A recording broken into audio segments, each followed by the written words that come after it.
The man who lowers his eyes too long forgets how to raise them. They told you humility was a virtue, that to be quiet was to be noble, that shrinking was strength. But what if the very quality you were praised for is the same one dismantling your presence, one silent apology at a time? From the moment you could stand, they taught you to bow, to dim your light so others wouldn't feel blind, to keep your voice soft so others wouldn't feel small, to carry your power like a secret instead of a weapon. Every time you shrink, you train others to look past you. Every time you soften your truth, you make your power easier to ignore. Every time you silence your edge, you hand your presence to someone else. They will applaud your humility, then promote the man who never apologized for being seen. In a world ruled by perception, being overly humble is not a virtue. It is self-erasure, not an act of grace, but a slow burial. Be polite, be humble, wait your turn. Don't make people uncomfortable with your certainty. And over time, this conditioning builds a cage so subtle you forget you're inside it. Every time you wait your turn, someone else takes your place. Every time you shrink, the world forgets to look your way. Every time you defer to comfort, you teach your mind that your power is a threat. We are told that quiet is noble, but not all silence is strength. Some of it is survival. Some of it is learned invisibility. There is a reason lions are born to stand, not because they roar, but because their presence makes others hesitate. If you do not project presence, they will assign it to someone else. If you do not state your value, they will imagine it smaller, quieter, safer. And once that perception hardens, it becomes your cage. And cages, once accepted, become identity. You stop trying to lead. You stop claiming your space. You think you are being noble, but you are just being neutralized. There are moments when you must stand, not for ego, but for clarity, not to be loud, but to be seen, not to impress, but to interrupt the narrative that says you are replaceable. Power is not given to the polite. It is taken by the unapologetic. It is remembered by those who refuse to be erased. The Spartans did not whisper their intentions. They carved them into the bones of their enemies. Marcus Aurelius did not apologize for his discipline. He wrote it into the annals of Stoic philosophy. Caesar did not conquer with quiet. He entered Rome with banners high and enemies trembling. In the ancient world, presence was more than posture. It was prophecy. The way a man stood foretold how he would rule. The tone of his voice was a forecast of whether others would follow or fall. When a warrior walked into a court or onto a battlefield, his silence wasn't interpreted as humility. It was read as readiness. It wasn't that he spoke less. It was that his silence meant more. Presence was a signal, a force, an anchor not just for self, but for everyone who looked to that man for direction, protection, or conquest. And that signal, when steady, became a legend. Every great empire was led by men whose presence arrived before their words. Their gaze could halt treachery. Their stance could stiffen a wavering army. Their stillness could summon storms. They didn't need to roar, but when they did, history shifted. In ancient courts, a man who bent too often was seen as weak. In war, he was replaced. In politics, he was buried. And in memory, he was forgotten. How many men have been erased not by failure, but by silence? How many kings were never crowned because they never stood tall enough to be seen? How many of us are repeating that same quiet disappearance? You think humility makes you noble. In truth, it makes you invisible. And what's invisible cannot lead, cannot protect, cannot inspire. What's invisible is forgotten. Humility has become camouflage, a way to hide, a mask for fear. You downplay your wins not because you're modest, but because you're afraid of being seen. You flinch at the spotlight not because you reject vanity, but because you've been conditioned to fear the price of visibility. Afraid of the responsibility that comes with owning your brilliance. Afraid of being called arrogant. Afraid of standing tall while others sink. It is not humility that drives you. It is the memory of being punished for standing out. The echo of past moments where your strength made others flinch, and so you learned to shrink. You remembered the pain, and in remembering, you forgot your power. But here lies the danger. In our other teachings, we speak of the lion who does not need to roar, of presence that moves without noise. And that is still true. Silence is strategy when chosen. But humility, when taught as default, is not silence. It is suppression. One is a blade unsheathed only when needed. The other is a blade hidden and forgotten, rusting in the sheath of approval. You must know the difference. Stillness is not surrender. Quiet is not concealment. Sometimes presence means stillness. Other times it means standing firm when the room wants you small. The lion does not always roar, but when he does, it is to remind the jungle he's still king. Ask yourself, how many times have you held back your truth to avoid the label of arrogance? How many rooms have you let others dominate because you feared being too much? Every time you kneel to appease their comfort, you teach your spine to forget its purpose. The man who softens himself to be palatable becomes bland, digestible, forgotten. The world does not remember the meal that left no taste. Do not become forgettable in your attempt to be palatable. Do not trade presence for peace. Do not erase yourself for applause. You do not owe the world smallness. You owe it the full, unfiltered force of who you are becoming. Machiavelli warned us, men judge more by the eye than by the hand.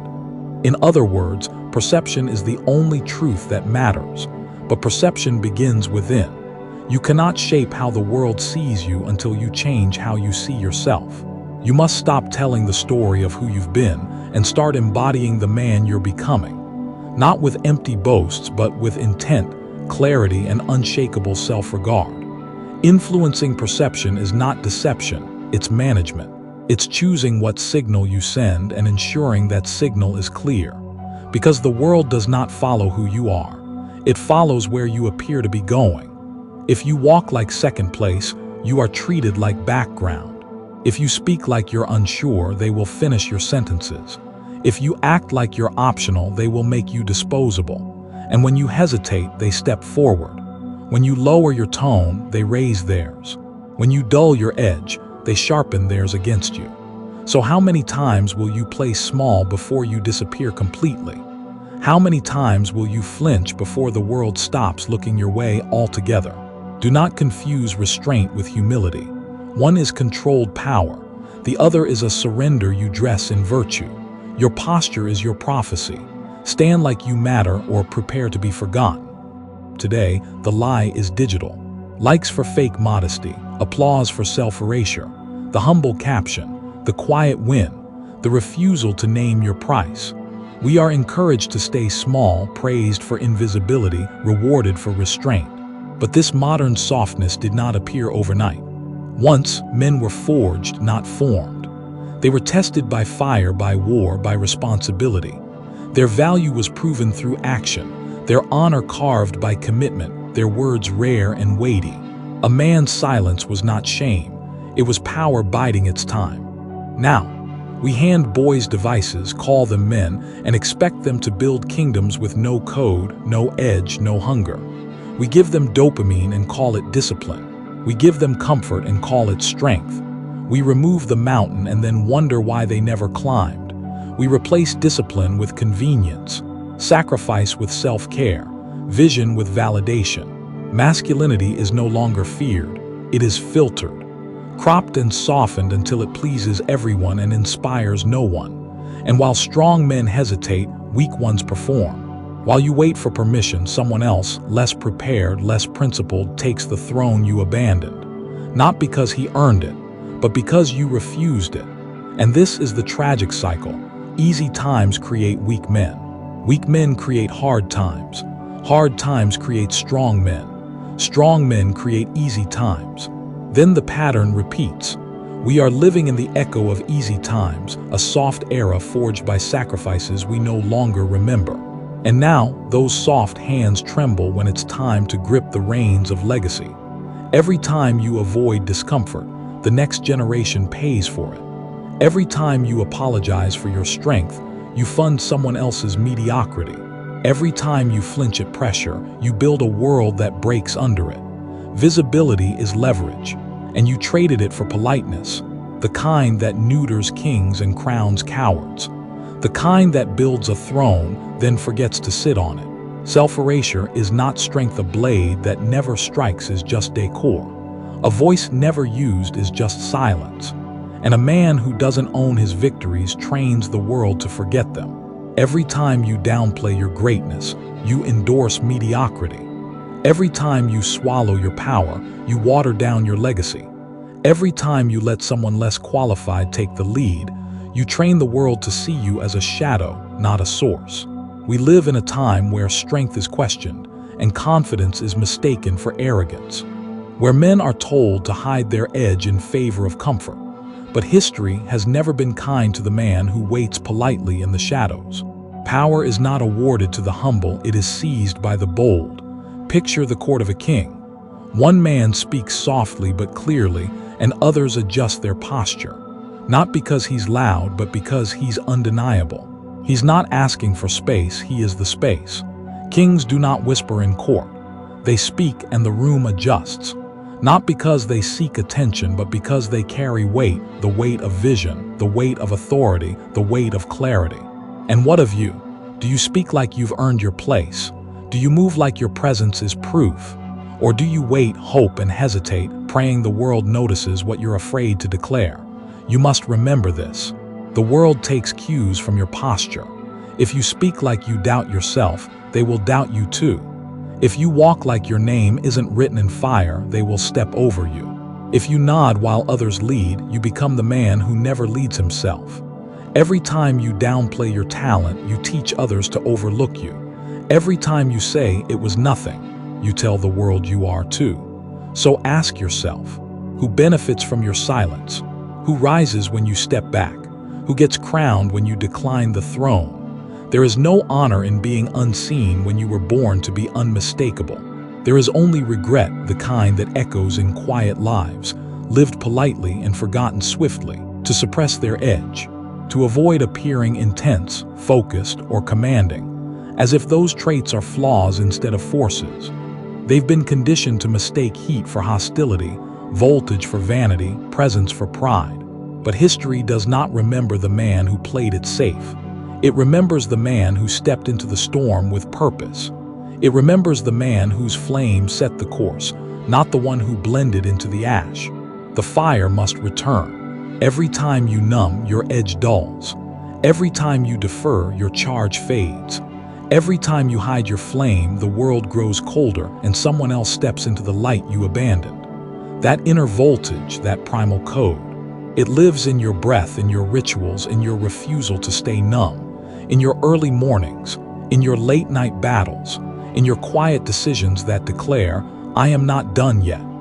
You do not need to be loud, but you must be lit from within. You must carry a furnace behind your silence, a storm behind your eyes, a vision that can be felt, not just seen.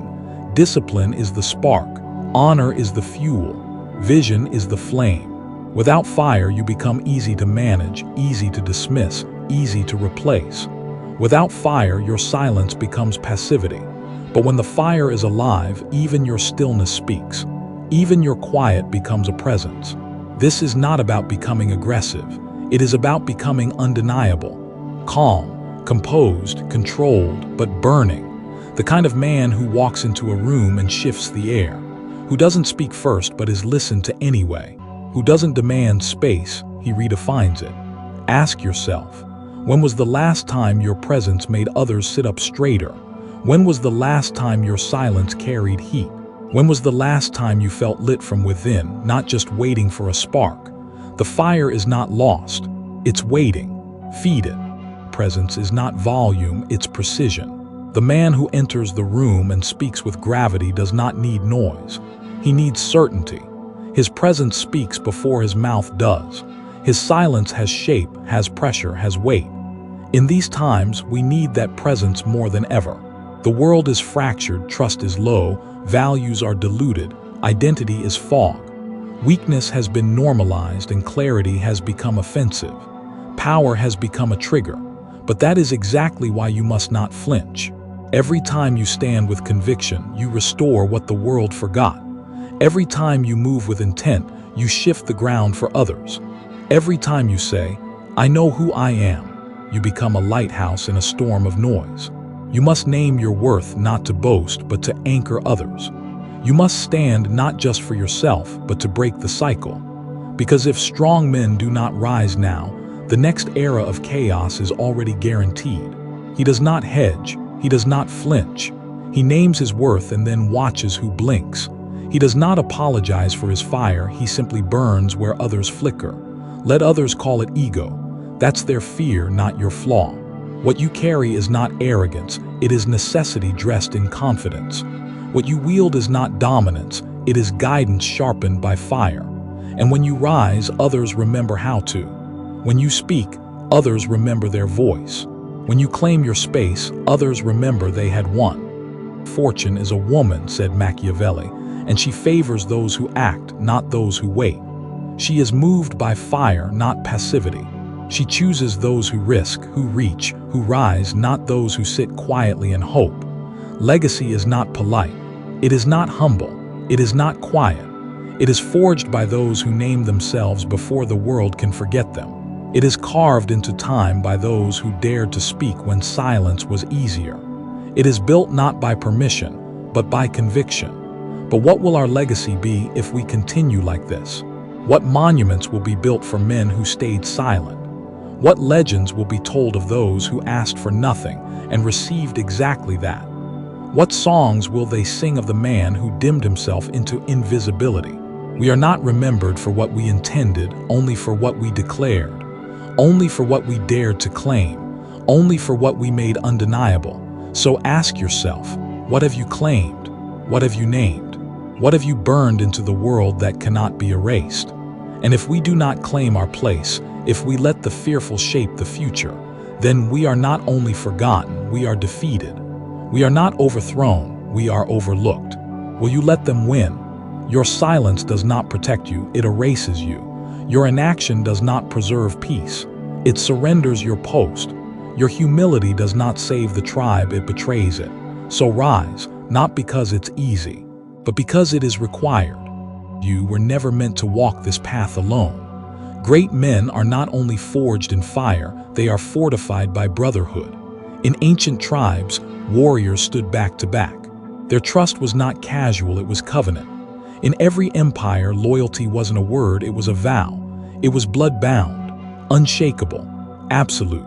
Today, that vow is broken, traded for likes, lost in timelines, filtered into performance. We've replaced bonds with followers, depth with visibility, intimacy with image. But a man surrounded by noise is still alone if no one knows his truth. If no one knows your edge, your weakness, your fire, then brotherhood has been replaced by branding. We must return to the code, to sharpen, not soften, to hold each other accountable, not to comfort, but to carve. Because iron sharpens iron, but only if it's willing to strike, only if it's brave enough to clash, only if it cares enough to confront. Every man needs a mirror, not of glass, but of grit. A brother who sees you clearly and refuses to let you shrink.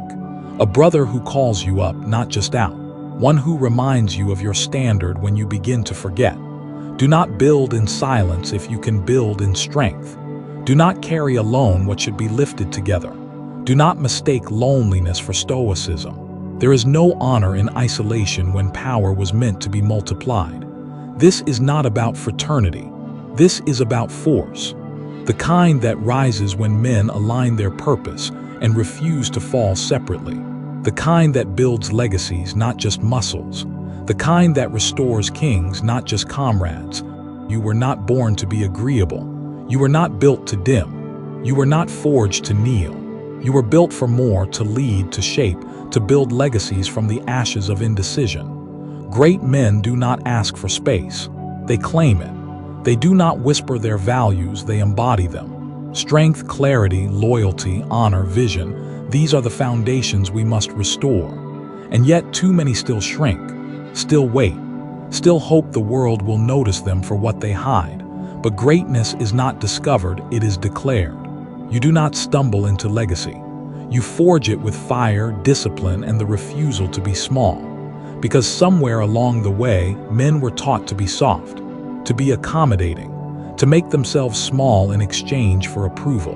They were taught that fitting in was safer than standing up, that silence is wisdom, that invisibility is virtue. But that era must end, not tomorrow, not eventually, now, because we do not return to greatness by repeating the mistakes of comfort.